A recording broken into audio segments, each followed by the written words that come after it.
मसूरी की ठंडी वादियाँ, बादलों से ढकी पहाड़ियाँ और पेड़ों के बीच से बहती ठंडी हवाएं। यहीं शुरू होती है आईएएस अफसरों की ट्रेनिंग, लबासना में।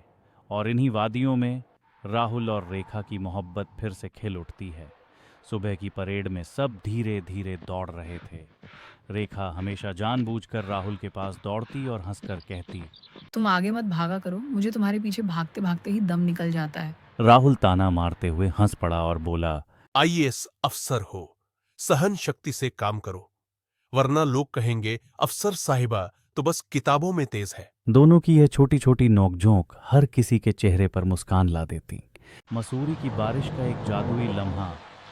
एक दिन अचानक तेज बारिश होने लगी। रेखा हॉस्टल से निकल रही थी कि अचानक छतरी टूट गई। राहुल दौड़कर आया और अपने कोट से उसे ढक लिया। दोनों भीगते हुए कैंपस के गार्डन में खड़े हो गए। रेखा मुस्कुराकर बोली, बारिश में भीगना तुम्हें अच्छा लगता है। राहुल ने धीरे से कहा। अगर तुम्हारे साथ हो तो हर मौसम अच्छा लगता है। उस पल दोनों का मिलन सिर्फ बारिश का नहीं बल्कि दिलों का भी था।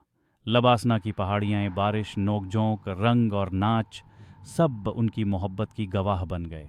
पर अब ट्रेनिंग खत्म होने को थी। जिम्मेदारियों का असली इम्तिहान शुरू होने वाला था। ट्रेनिंग का शेड्यूल अचानक बदल गया। भारी बर्फबारी की वजह से प्रैक्टिकल टूर रद्द कर दिया गया। पूरी टीम को वापस अकादमी ले जाया जा रहा था, लेकिन बर्फ जमी सड़क पर गाड़ियां धीरे धीरे चल रही थीं।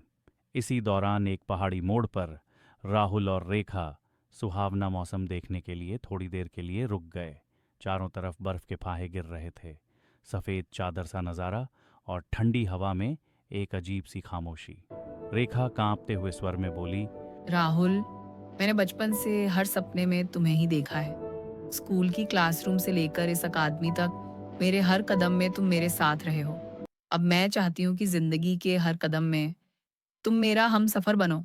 उसने कांपते हाथों से अपनी जेब से एक छोटी सी अंगूठी निकाली और बर्फ से ढकी सड़क पर राहुल की तरफ बढ़ा दी। राहुल की आंखों में नमी भर आई, लेकिन उसने धीरे से रेखा का हाथ पकड़कर अंगूठी वापस रख दी।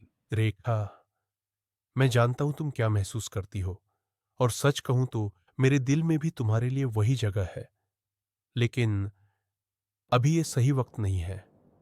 मेरा मकसद सिर्फ आईएएस बनना नहीं था। मेरा मकसद और ही कुछ है, और इस सफर में मुझे खुद को ही नहीं, अपने जज्बात को भी कंट्रोल करना होगा। रेखा की आंखों में आंसू थे। वो बोली। तो क्या मेरा इंतजार भी तुम्हें बोझ लगता है? राहुल चुप रहा, सिर झुका लिया। बर्फ के गिरते टुकड़ों के बीच दोनों की खामोशी और गहरी हो गई।